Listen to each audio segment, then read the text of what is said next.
Yeah, I guess this is the we just missed the break. Bustamante just broke against John Morra, and this is going to be a race to 9 on the winner's side. This is Daniel Busch. I'm sitting here with the legendary Jay Helfert. Who's he? Who's he? Author of Pool Wars. That's who he is. Hey, more pool wars to come. Yeah. More pool wars to come That's soon. right. Working on another book, aren't you? Yeah, that's it. That's the name of the book. More pool wars. Oh, really? Yep. All right. Well, John and Boosty, I think, played each other last week up north at Mountain View. Yep. In the 10-ball event. Yeah. And John Morra lost. Well, Django won both divisions up there. He won the 1 pocket and the 10-ball division. Picked up a cool 8,000. Yeah, he was a double winner at that event. And you know how tough that was? Those were 2 strong fields too. So that's an indication of how good he's playing right now. Absolutely. We've got actually some great matches going on. I'm going to try to keep you guys updated with scores. We had so many matches to choose from to show you guys today, and I apologize if there are some Shane fans and some Dennis Orcullo fans out there. We only have 1 table to cover, so I will let you know right now that Louis Ulrich's playing Dennis Orcullo on the next table over. On the next table over, and then directly behind this table is Shane Van Boning playing Mike Davis. Kind of sounds like a world-class field, doesn't it? It does. It does. We've got Ramin Bakhtari playing Corey Harper behind Orcullo's table. I see Santos. Santos playing Oscar. Wow. I see Danny Smith, Manny Chow. Who's that? Is that Max Eberly playing? Max Eberly playing Rodney Morris. Yeah, I mean, this is a world-class field. This is the same kind of field you see in a major tournament. Yeah. Meanwhile, Django plays a good safety. Watch his cue ball. It's just going to duck behind the 5, just hard enough. We're in the first game. John's going to have to kick off this side rail into the 3.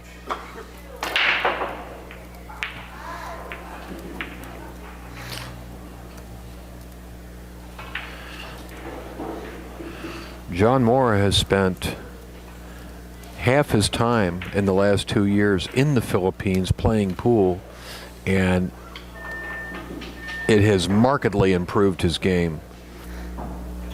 He has. He was just there a couple weeks ago, I believe. He's going to jump this ball. He's got his predator jump cue out here.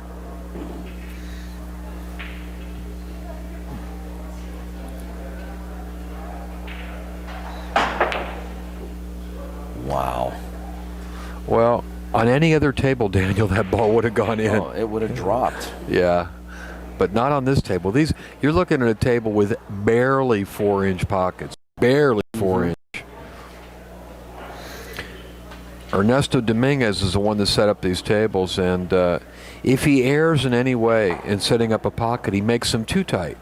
I mean, I'm sure that if you got out there with a tape measure and measured these pockets, you might find some that are 3 15/16, so they're just a hair under 4 inches. They're not over 4 inches, I guarantee you that. As I like to say, Jay, these tables have been Dominguez'd. Yeah. Meanwhile, Django just got Dominguez'd. He did. Yeah. The Dominguez special. Yeah, Dominguez special. You know what they say here, the locals? You know what they say when a player comes in from out of town and starts playing this table and misses a couple balls? They say, "Welcome to hard times."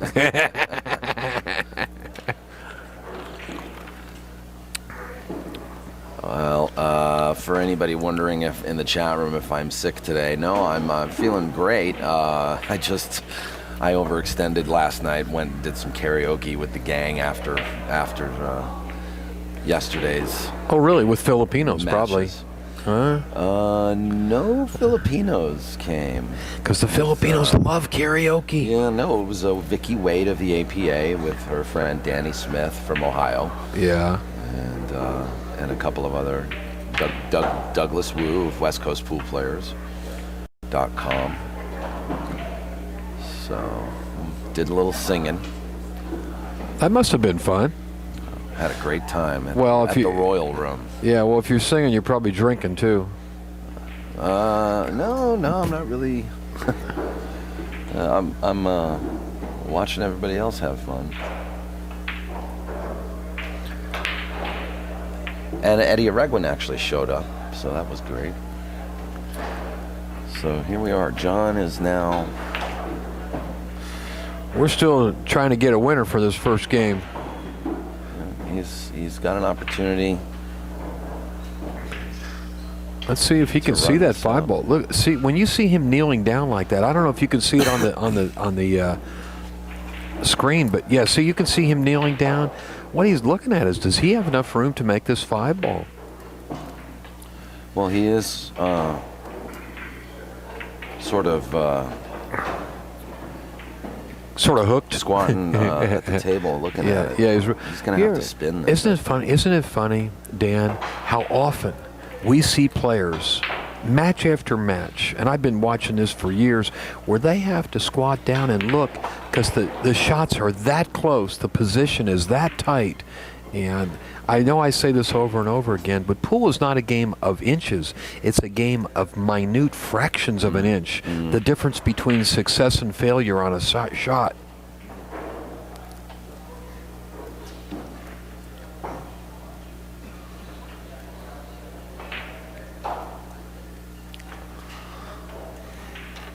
Looking on, watching the match, I see Cool Curtis from Las Vegas, man. Yeah, there's also, we got some railbirds from way back. Do you know Shorty is here? Texas Shorty, I just saw him outside. It's the first time I've seen him in 5 years. Same here. A legendary pool player. That's one pocket, yeah. He's well into his 70s now, but he was a great pool player for many years. Yep, down in that Hollywood Billiards basement. You know, in my last pool room at Hollywood Park, he used to come in there. And this is the first time I've seen him since I closed that place, and that's been 6 years. John's looking good now. See how solid his stroke is? Yeah, I really have been admiring his game over the past couple of weeks. He probably stays more still than any other player than I've observed. Well, the most solid stance I ever saw in my life, I'll share with you, Daniel, was Kim Davenport. This guy, if you ever saw him play, he gets down on the ball. He's a rock, and he doesn't. No part of his body except his arm moves from beginning to end of the shot. Oops. Wow. Overcut the room rent. Wow. Dominguez. Well, a beautiful run out, all for naught. You know what I like to say about 9-ball and 10-ball is the closer you get to winning, you're also getting close to losing at the same time. Oh, that's a good point. Yeah. Pretty tough opening rack for John Morra. He got a little careless on the ball. Let me tell you, these tables are so tough that you can have a ball literally 6 inches from the pocket, and if you don't concentrate, you will miss that ball. And we've seen it. I mean, I can remember last year Alex missing a ball that was like less than a foot away from the pocket, just being careless. And this is one guy you don't want to give him any free games. Well, he gets one, so that's going to make it 1-0 and a race to 9. This is day 2 of Hard Times 10-ball Open. We started yesterday with 64 players. Today we're down to 32. We will play down to the final 8 who will come back tomorrow.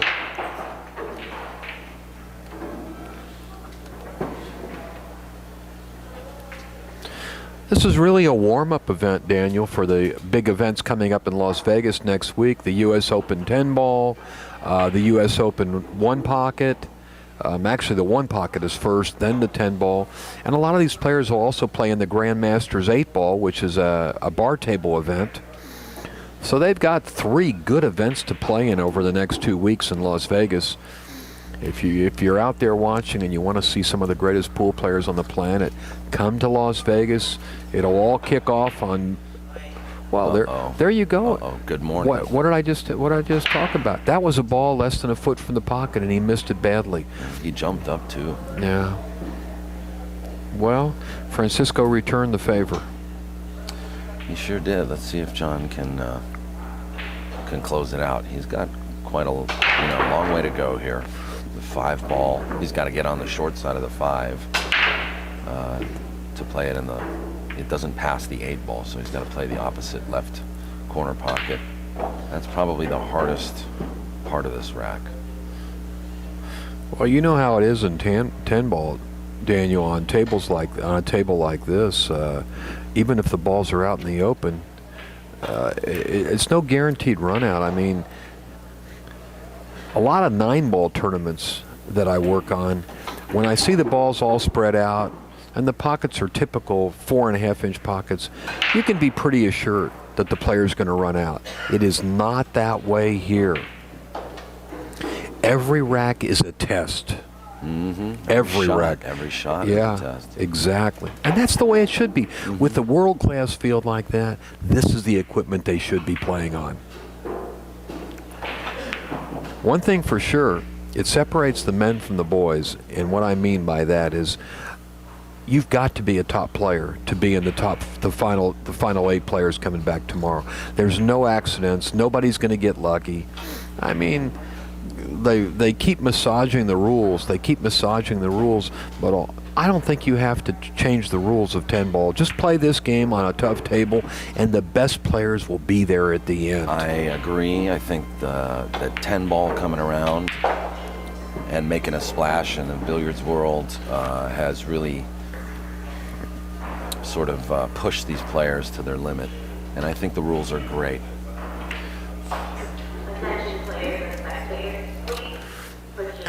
This tournament is being well run by the tournament director here at Hard Times, Marie, and Dave Hema is helping out. He's the co-director and the host for this event. Dave Hema is the host pro here at Hard Times Billiards. A fine player himself. He's in the tournament. I think he's on the loser side playing the next round. This first round will be winner's bracket. Next round will be the 16 players on the loser side will play.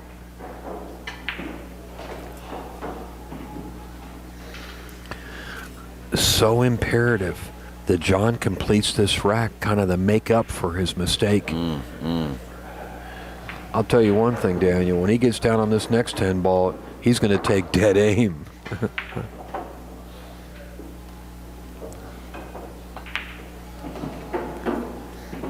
He won't be lackadaisical on this one.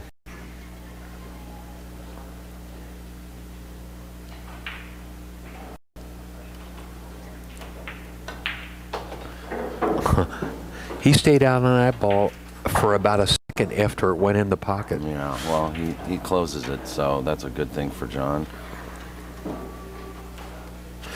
All matches are raised to 9 on the winner's side and the loser's side. They are using the magic rack.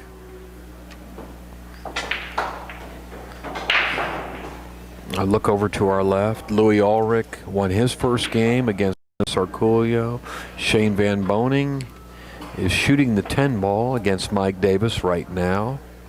Can you see that score up there on Shane's match? You've got a better point of view than me. Can you see it with the lights? It's a little hard. It looks like the first game, Jay. Oh, okay. No, Shane's jumping the 10 ball to shoot the 9, Jane. Well, he missed it. Well, I think our viewers can actually see that shot with the table in the screen there. Well, he got lucky there. He jumped it and hit it and left Mike a difficult shot on the 9. Let's see how John breaks these balls. There goes the 1 ball. And he's got a good shot at the 2. This is a beautiful spread. 2 balls on the break. 8 balls all spread out. You see where the 10 ball is? I want to point this out to most people. The 10 ball, almost every rack stays right there after the break in the middle of the rack. For the life of me, I don't understand why you can't win on the break with the 10 ball. There's no reason why not. It's actually harder to make the 10 ball on the break than the 9 ball. Especially with the magic rack. being Exactly. The 10 ball's not going anywhere. I think you should. To me, one of the exciting shots in professional pool is to see somebody win on the break. And it's very hard to make the 10 ball on the break. I'd like to see it brought back, but, you know, I don't have much to do with making the rules.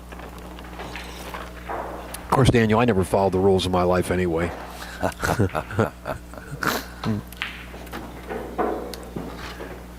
Nice shot by John.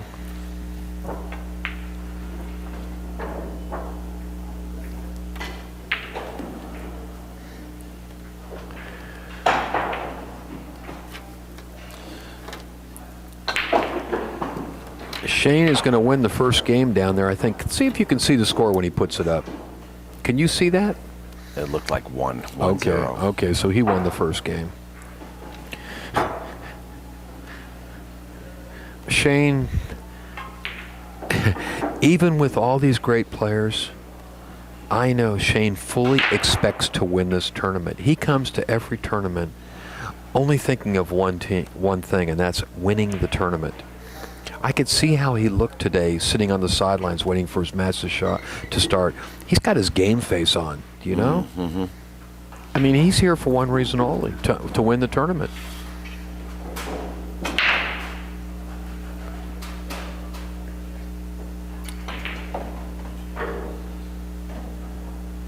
As Keith McCready used to say, Daniel, he'd look around the room at all the good players and he'd say, all these guys are in my way. And that's how it is for Shane. All these guys, they're in his way. He's just got to get them out of his way. When we covered him yesterday, that was exactly his attitude here. When he played Mitch Ellerman. And John misses the 7. You know, that's the same pocket that he missed the 10 in the first game. Yeah, he hit a shot on the 10. He's not happy. Well, he missed it badly. Mm-hmm. He didn't hang it up in the pocket. It came right back out. Sometimes on this table, it looks like they're shooting at snooker pockets. Francisco's going to draw 2 rails off the bottom, shoot the 8 in the side, just like that.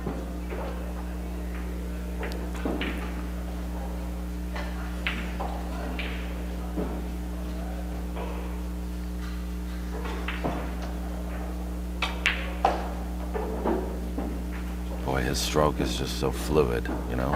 Yeah.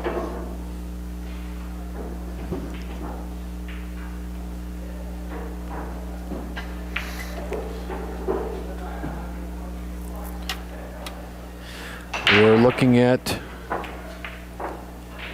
the newest member of the Billiards Hall of Fame. He got inducted last year.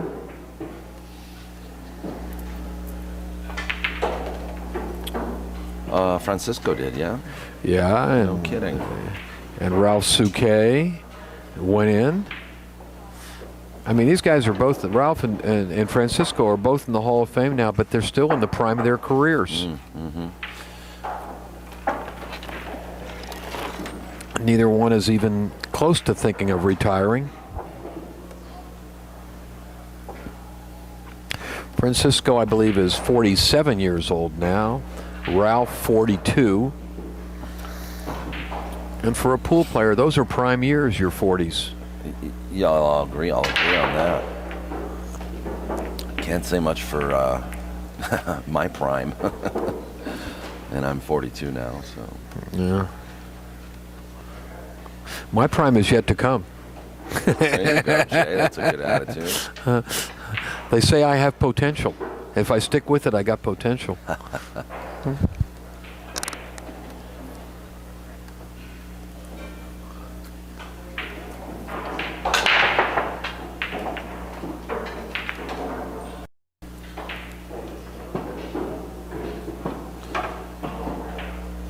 Well, Shane Van Boning aiming at another 10 ball. Dave Hema is having a discussion with Francisco Bustamante right now by our booth. He's asking him to break with the brake cloth, and Francisco's saying he can't do it. This came up at the West Coast Challenge as well with Francisco. Brian Butler from Canada. Let's see what happens here, because he's having a discussion with Dave Hema about it, and Francisco doesn't seem to be agreeing with Dave. Let's see how this evolves, Daniel. Well, I'll tell you, the determination at the West Coast Challenge with Brian Butler asking for the same permission, it was granted to him. Now John Morra is getting involved in the discussion. Yeah. These guys were both here for that, and John is actually defending it. Yeah, I can see. Well, Dave is pretty much holding the line, and Francisco, right now they're not in agreement. I can tell you that. I can see that.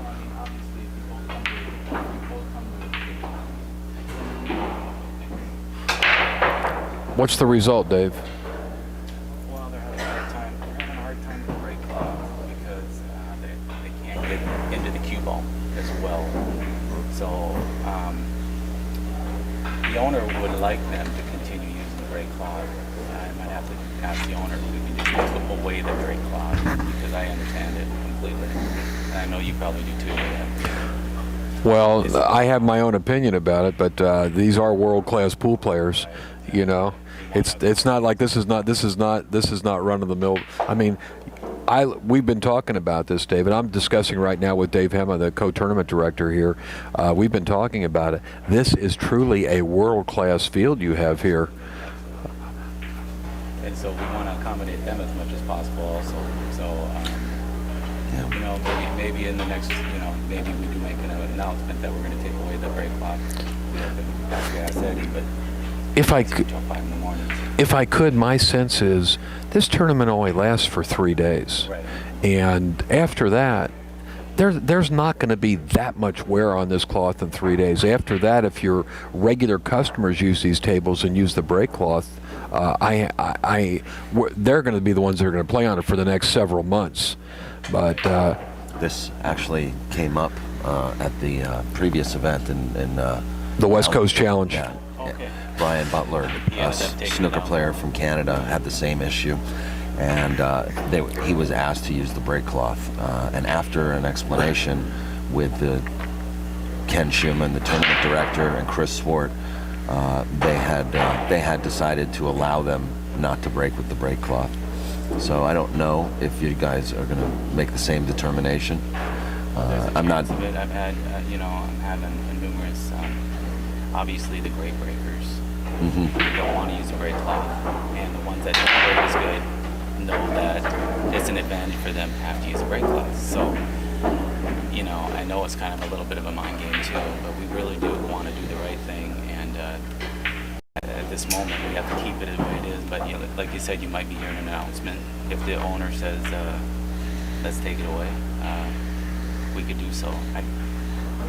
It's a tough thing when you have a pool room and you're holding a tournament, and then everybody's watching the tournament and they're not using a brake cloth. So now when it comes to them being at your room, they think that they can do it without a brake cloth because they watched the whole weekend with these people not playing with. Sure, you don't want to set a precedent. Yeah, I understand. so that's kind of the battle.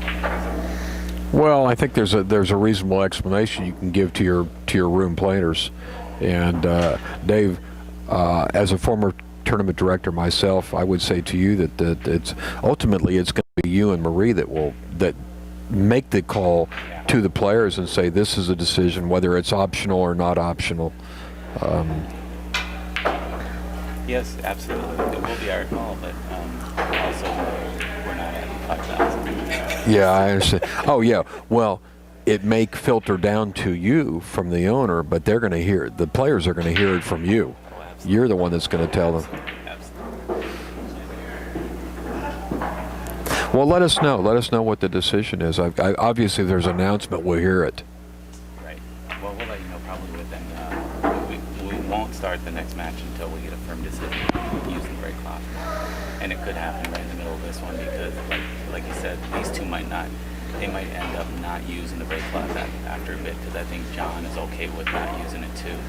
They both feel like it's not right for the brake, so we're gonna kind of play it out. And if I can get a hold of Eddie, it'll be taken care of right away. Thanks, David. Thanks very much. Thank you, David. Okay, buddy. That was Dave Hema, tournament director here for this Hard Times 10-ball tournament. I can understand, Daniel, how this could be an issue for some players. Personally, myself, I do not like to use the brake cloth. I feel like it, to a certain degree, impedes the breaking of the ball. And I can fully understand why a top player like a Francisco Bustamante or a Shane Van Boening also would not like to use it. Although I see Shane using it over there. Meanwhile, Francisco is ready to take a 3-1 lead in this race to 9, thanks to another missed shot by John Morra. Yes, sir. And that's going to make it on the next table 3 over. games to 1. Yeah, the next table over, Dennis Arculio's breaking, but he trails 3-1 to Louis Ulrich. Louis Ulrich had a good tournament up there in San Jose. Or Mountain View. Mountain View. Yeah. I'm thinking I see a score of 2-1, Shane versus Mike Davis. Corey Harper versus Ramin Bakhtari, 2-1. Not sure who's winning there. Oscar and Santos, can't tell. I will probably, when we get around the 4-game mark in this match, maybe get a score update.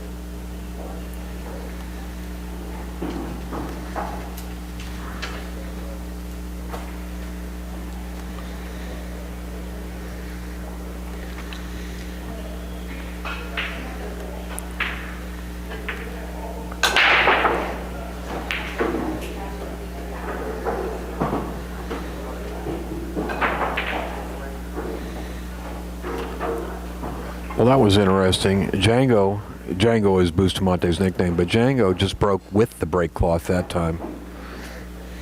So he's waiting to get a ruling from tournament director Dave Hema.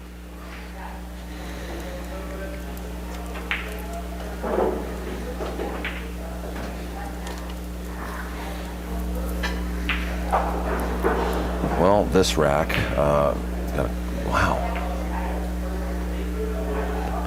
Well, You see, just a momentary lapse in concentration, and on this table right here, and these 10 tables back in this back room, if you miss a ball in these pockets, they don't hang up in the pocket; they come back out. yeah, they take a walk. Yeah, they take a walk. I like that. Yeah, they do. And Django actually got. It's quite fortunate for him. He broke out that small cluster and remained behind it. So the 1 ball is down at the end of the table. John's kicking at it, Kick short. and he hits nothing. Francisco will get ball in hand. So he gained the advantage on a miss, which I know a lot of players today don't like. Look at this. He's going to shoot the 1-9, the 1-10 combination. It's nice when you got ball in hand.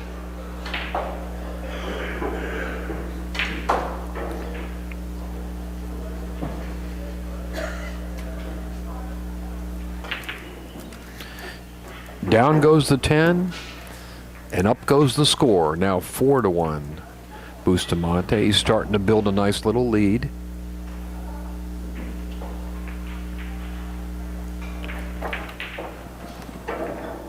Well, John's had a couple shots to come to the table.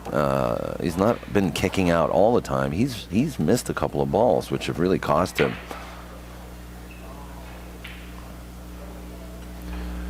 And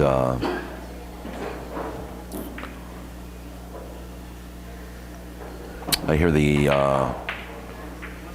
Did you get a chance to watch the tar match at all yesterday? I did not, but I know Duchesne is ahead 25-24. 1 game. What a grindhouse match that must be. Have you had an opportunity to see that table? Have you been in the Tar Studio, Daniel? I have not, no. It might be the toughest pool table in America. It's a diamond table, which is already, they're That's built one tough. thing, yeah.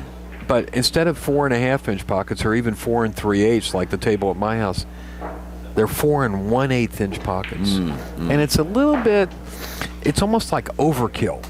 That's pretty much what these are. These are 4. These are 4s, yeah. But I'll tell you, that diamond with 4 1/8-inch pockets plays tougher than these tables. Yeah, especially a diamond table. Okay, Django scratches here. And look where the 1 ball lands, Jay. Yeah, with John is going to be, this kind of stuff keeps happening. He's going to be frustrated because, well, he's got an automatic safety here. well, he might try to 3-foul Francisco, because Francisco's on 1 foul. That's going to be tough. He can lock him up on the 4 ball here.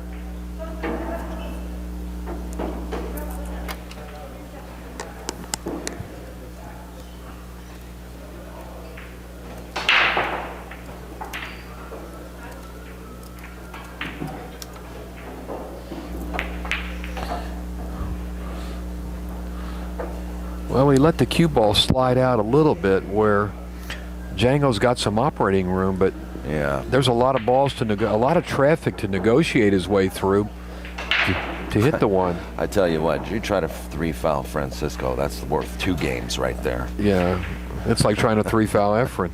Yeah. You just can't do it. But this is a tough ball to hit. He's got to go back and forth across the table to hit this ball. Oh, he's going straight at it. Boy, look at this.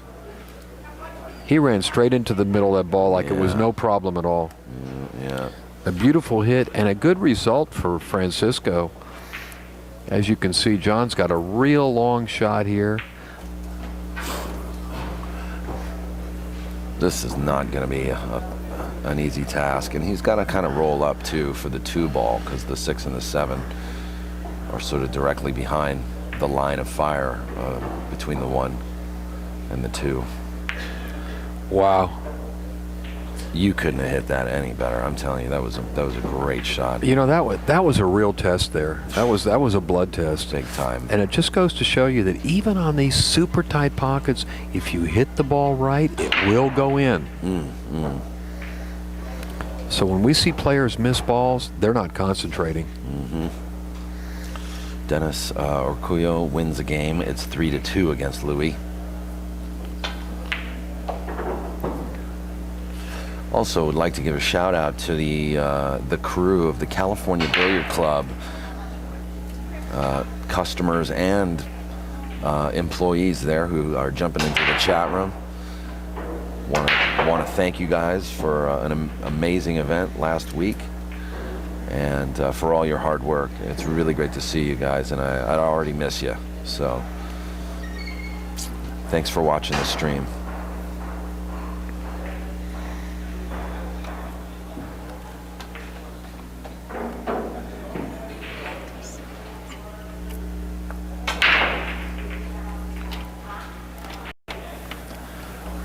Well, John's looking good this rack so far. The 6 ball is going to be a little tough.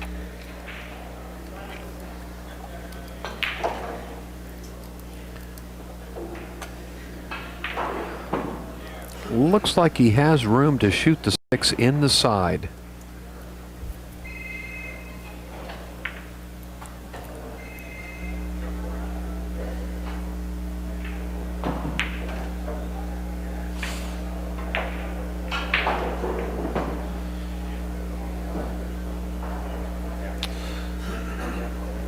John Morra, also one of these guys. I think he's going to play the CSI event as well. Oh, sure. He'll play everything. Which is why we've been seeing him, here. They're calling this the West Coast swing, ladies and gentlemen. Around this time of year, we get a lot of tournaments on the West Coast with some decent payouts. And so it's been attracting players from all over. They played up in Mountain View. Now they're at Hard times in Los Angeles, and next week off to Las Vegas. That's right. And last year they had the Ultimate 10-Ball Championship too. But unfortunately, that was not carried through to this year.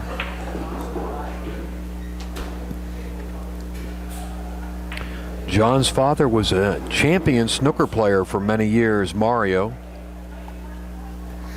So he's got good bloodlines when it comes to this game.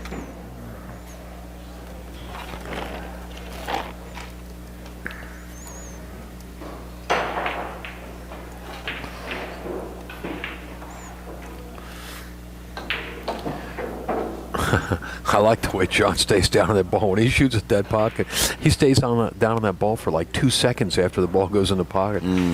He doesn't want to see it come back. Well, John's probably relieved that he's not looking at a 5-1 deficit. It's now 4 games to 2.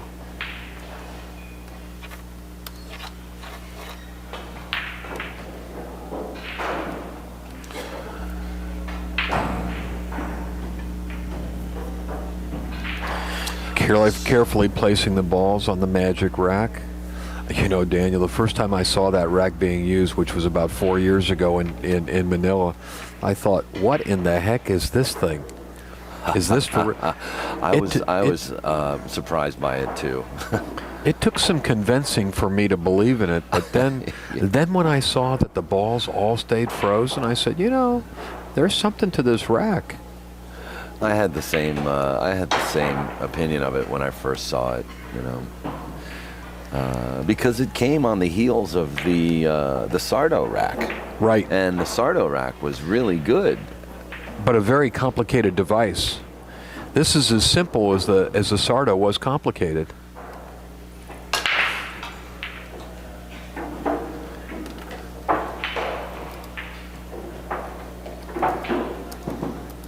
Nice strong break there by John Morra. He's got a shot at the 1. It's a pretty sharp angle. Whether he'll opt to cut this 1 ball in or bank it, it's a little hard for us to tell from our point of view. He made 2 balls on the break.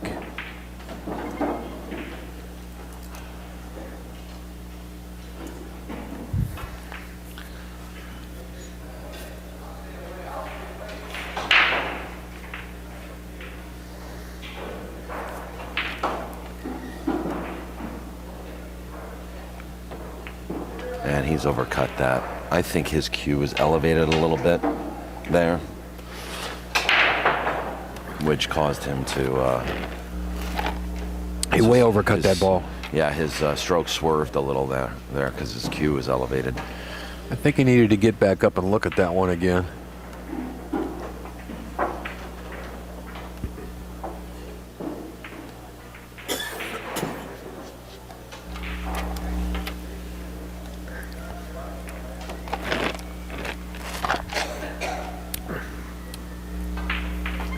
And he brings Francisco back to the table with the ball hanging in the hole. Francisco just barely wiggled that 2-ball in the pocket. He almost missed it. That's why he's smiling right now. Yeah, he is. He knows he almost missed that ball.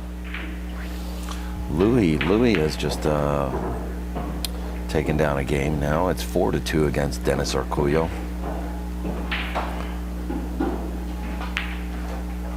Hey, Lions, when you get a chance, will you give me one more of these? Okay, after this match.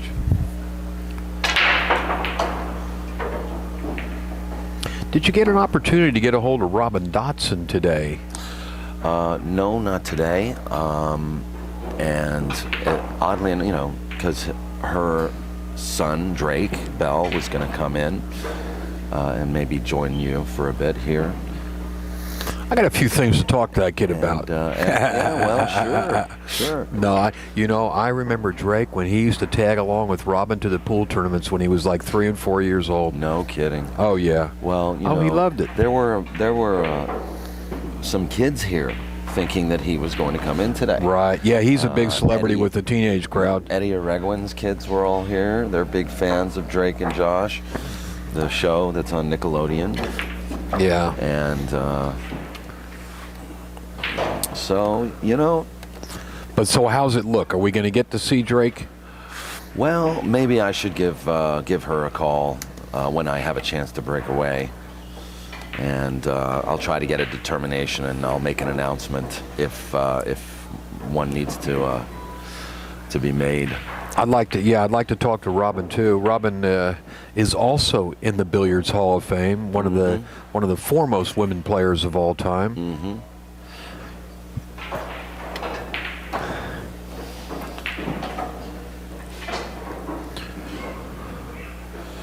Yeah, this wouldn't be her first rodeo either.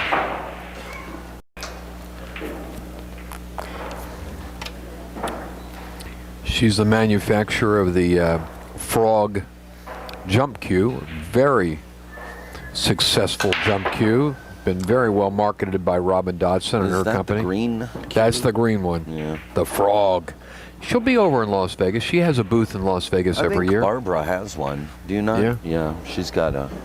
Barbara Lee's got a frog that she uses.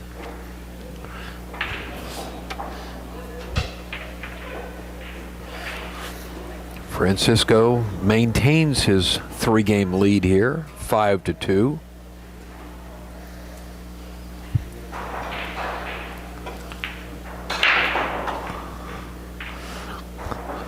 That was a deliberate safety on the 1 ball there.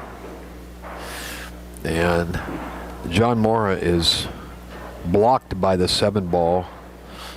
He's going to have to go to the side rail to hit the 1, and this is not an easy ball to hit. He's kind of his traffic lanes are a little tied up here. A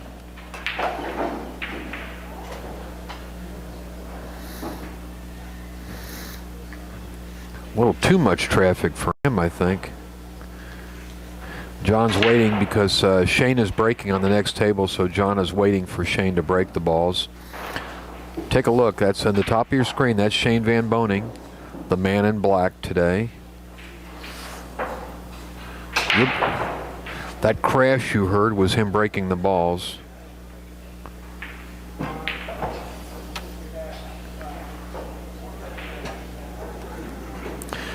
Now John is ready to go. He's got to masse this ball around the 4 to hit the 1. But he didn't go around the 4. He went right into the 4. For about the 3rd time in the match, Francisco comes to the table with ball in hand.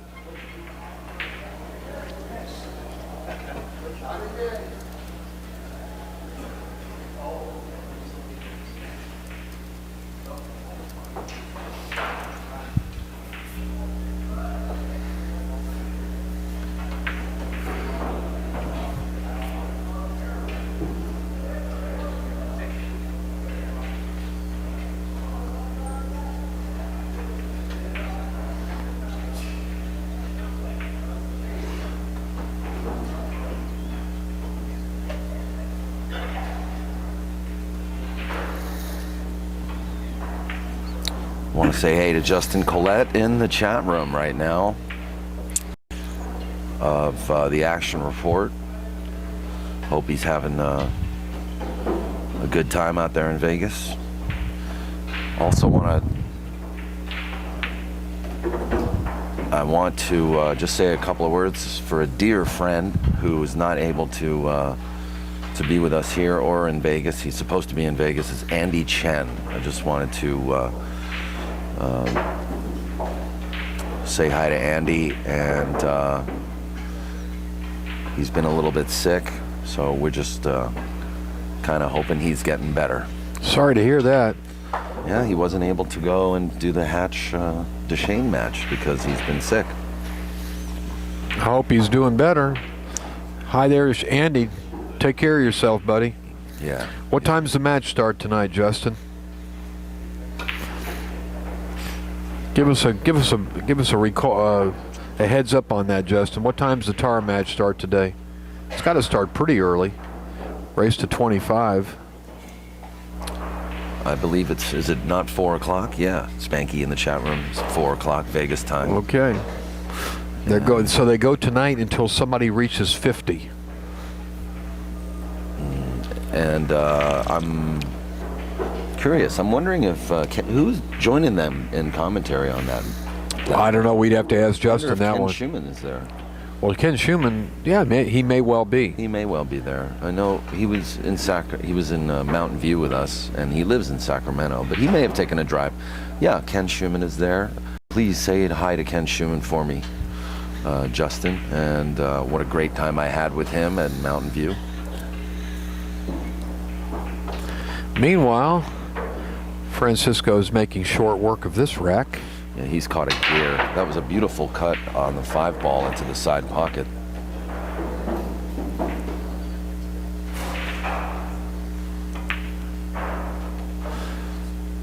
Very similar storylines to this table and the table next to him. Francisco leading 5-2, Louis Ulrich leading 5-2. And they're both at the table. I would say that would be a minor upset if Louis Ulrich beats Dennis Arculio.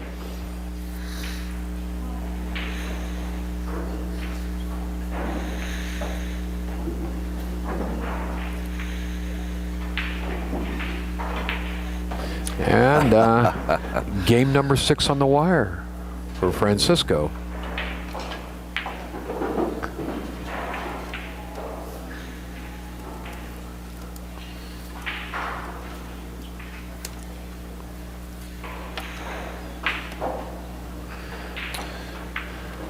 Francisco waits a moment as Mike Davis is breaking on the next table. Guys, this is a race to 9. This is winner's bracket. The winners here are in the final 8 on the winner's side, putting them in the top 12 in the tournament. So these are money matches now. These matches are worth extra money. These are, yeah, this is a little more significant. A little more significant than just getting your buy-in back. And we will have another winner's bracket match probably about 4 o'clock this afternoon. I'm hoping also soon, folks, that I can give you guys a rundown of the payouts, maybe in the middle of this day, of this day's broadcast. Yeah, I think they're posted up on the board now. We'll have to go check after this match. Awesome.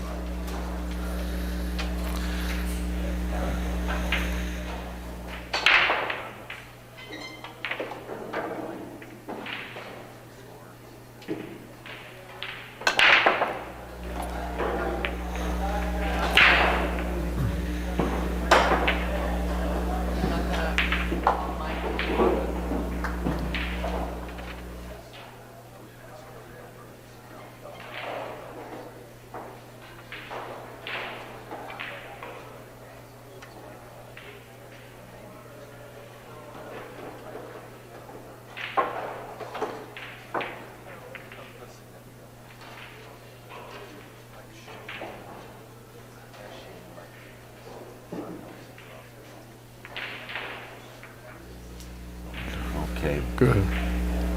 Barbara Lee, what a sweetheart. I've recruited her to go around the room and get some score updates on the matches that are happening right now. So stay tuned for that.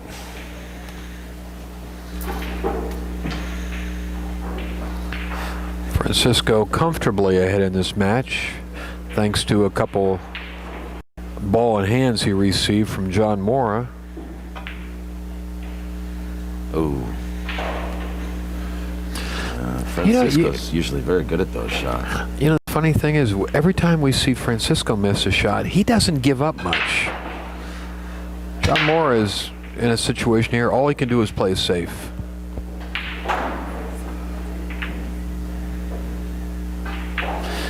This is an unsuccessful save. He wanted to hide the cue ball behind that 2 and 10 ball. Instead, John is, he's looking a little negative. He's got a little bit of negative body language right now. I agree. He's struggling a little bit. And it's not being, I don't think he's rattled by Francisco. And Francisco played another good save. He did. And actually, John's not really looking at the lay it out very much here. He's just kind of. Well, John got the best of that roll. The 1 rolls up against the 3, so there's no pocket for the 1. Francisco takes a quick look to see if there perhaps is a billiard from the 1 to the 3. I think we'll see him play another safety. This is a kind of an overlooked portion of Django's game. He's an excellent safety player.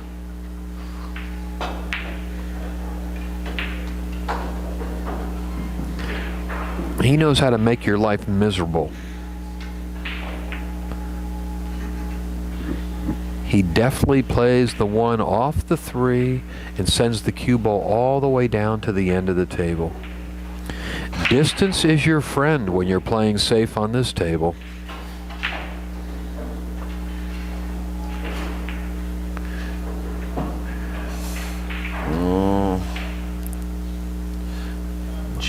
John is not taking much time. Are you noticing that? He didn't take any time at all. He just got up there and shot. On the last 3 shots. The safety he attempted did not work. Francisco shooting straight at the 1 ball. Looks like he's playing a billiard on the 10 ball. I'm not sure. It's hard for us to tell if he's calling the 2 or playing a billiard from the 2 to the 10. We'll see momentarily here. He played the billiard. And there it goes. And he makes the 10. Thanks, Barbara. We got a score update courtesy of Barbara Lee. Shane,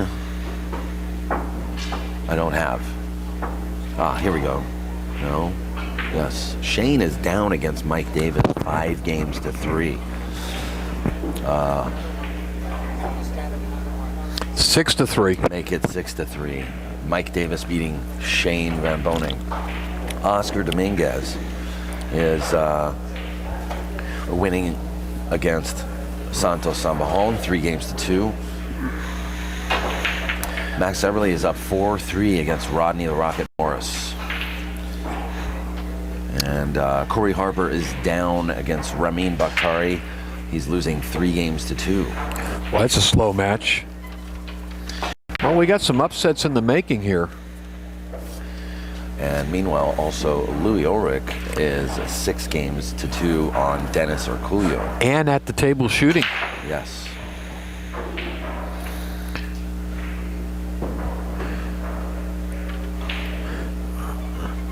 Francisco is just going about his business, putting games on the wire, doing what he does best, win pool matches.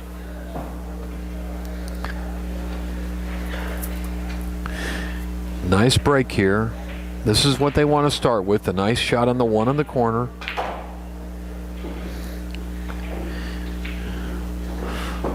This is a nice setup. You got all the balls spread out. They're all at the bottom half of the table. Yeah, there's no up and down needed. Exactly.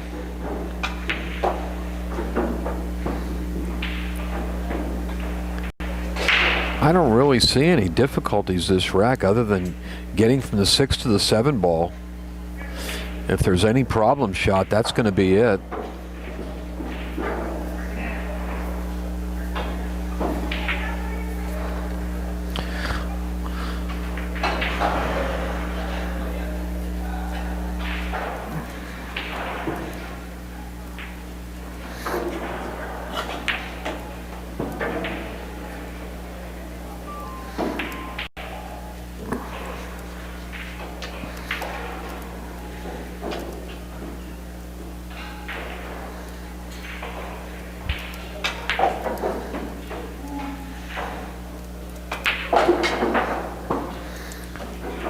Beautiful cue ball control. Beautiful cue ball control. And that's the essence of top flight pool right there, controlling the cue ball. And nobody does it any better than this man you see at the table right now.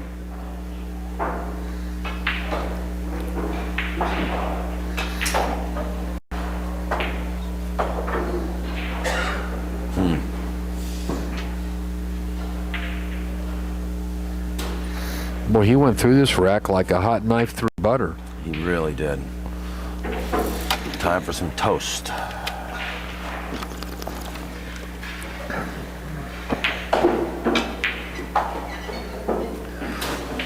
And that makes it 7-2, folks. It's 8-2 it this is match. 8-2. Yeah, it's 7-2 over there with Louis Ulrich and Dennis Arculio.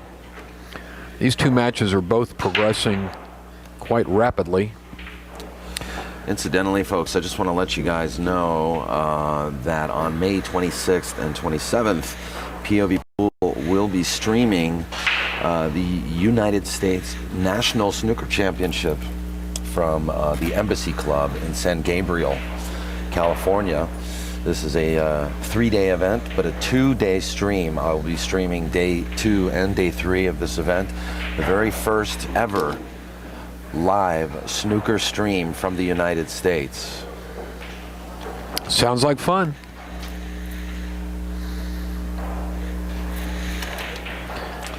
And many thanks to Bob Jewett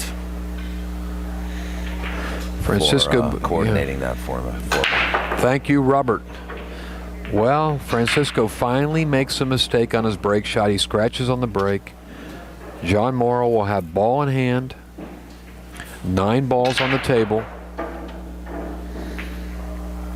Can he shake off the cobwebs here?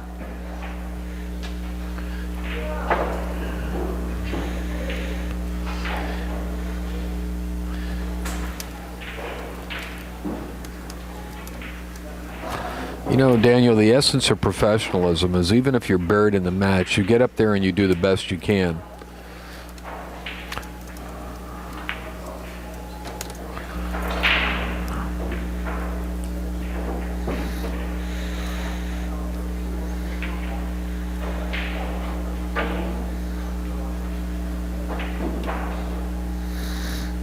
Right now, this match looks like a lost cause for John Morra, but no reason not to try to put some games on the wire if he can.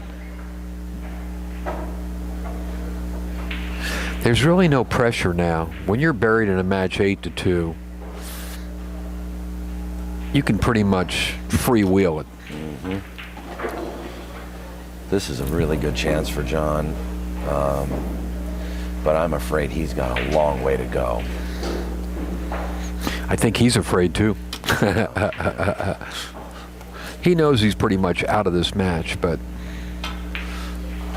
sometimes crazy things happen, though. Crazy things do happen. I mean, we are looking at a world-class pool player here, but stringing racks of 10 ball on this super tough table, and just like that, see, that's lack of concentration. That was a wide open shot of the side pocket. This guy is a great player. Absolutely no reason to miss that ball other than to not be focused. That's really a total loss of focus there. Francisco's going to try and bank this ball cross side, go 3 rails for position on the 7. Oh no, he went safety. I thought for sure he'd go for that 5, especially being 6 games ahead. Well, you know what? This is the smartest shot. Francisco's not going to give John any air at all. Yeah, he's got to earn every game here.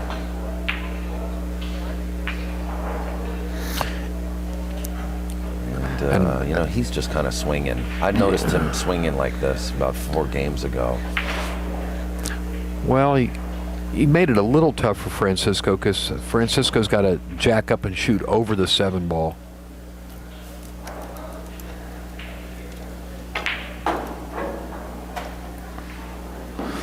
Another safety. Look at this. He was trying to bring the cue ball up behind the 9 and 10. Meanwhile, John's got no pocket here. He's going to play us safe. He said he pointed to the corner pocket, but he wants to bank this short of the corner. Just like that. Well, it's almost a good safety, but as you can see, Francisco has an open look at the 5 ball. He does. If you get in a safety battle with this guy, in all likelihood, you're going to come in second.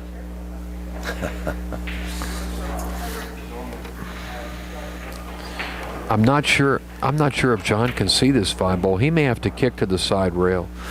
You know, there's an opportunity to go to the side rail and play the 10-ball, but John's not even considering that option. There is a billiard from the 5 to the 10. I mean, it's a tricky shot, but it is there. Oh, you mean a kick billiard? Yeah, kick billiards. I mean, if you kick into the bottom side of the 5, you're going directly into the 10 next. It's there. I'm not saying you're going to make it, but at least consider the option. See, he hasn't walked. He need to walk around the table a little bit on the situation. You know, he hasn't been doing that. He has not been sort of, as Lee Brett would put it, stepping outside of the box. Yeah, you got to surf it. Kind of Here he comes. comes. Maybe now. I don't know what he's having doing. his jumper. Yeah, he's using his jump cue. See, he's shooting he's shooting a jump shot. He never walked around to look at the possibility of a billiard. From where we sit, we can see that this shot is actually relatively close. But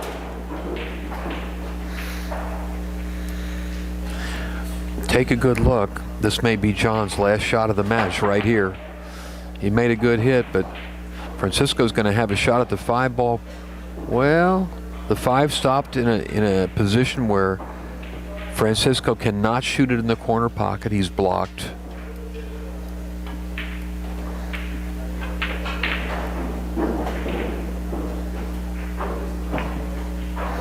No problem for Francisco. He'll play safe.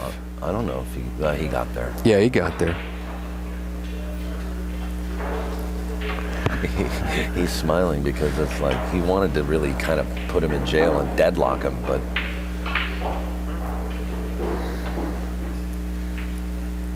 that was a good attempt and a little bit of a built-in safety on that shot. Well, it looks like Francisco's going to be kicking at this ball now. How about we wager $1 he kicks this in? Okay, I say he does. This is a little bit hard, although it's a fairly big ball because it's just off the rail. He hit it. He hit it. Let's see, how much is that? $2 you owe me now? I think I won $1 yesterday on something. Huh? I'm piling up the shekels here, folks.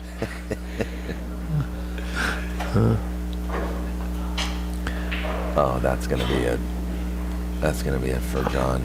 I don't understand what he was trying to do there. I don't see that safety. I mean, he was trying to feather it so much that it moved millimeters.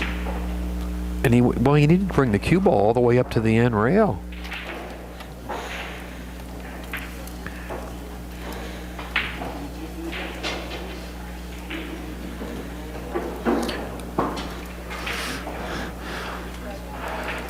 Well, this looks like it's going to be the last game of this match, and it will be the first match to finish in this round. How long have they been playing? An hour? What time you got there, Daniel? It looks to be 1 hour and 10 minutes. Okay. Actually, 1 hour and 3 minutes. Yeah. This match has been recorded. Well, Francisco fell a little short on position here. He wanted to be a little higher on the 10. He's got a thin cut on this 10 ball here. Well, I'd wager that he'll hit this one good too. And there it goes, right in the heart of the pocket. We have a winner. That's right. And that's going to be a final score of 9-2. John Morra being bumped on to the one-loss side by Django Bustamante.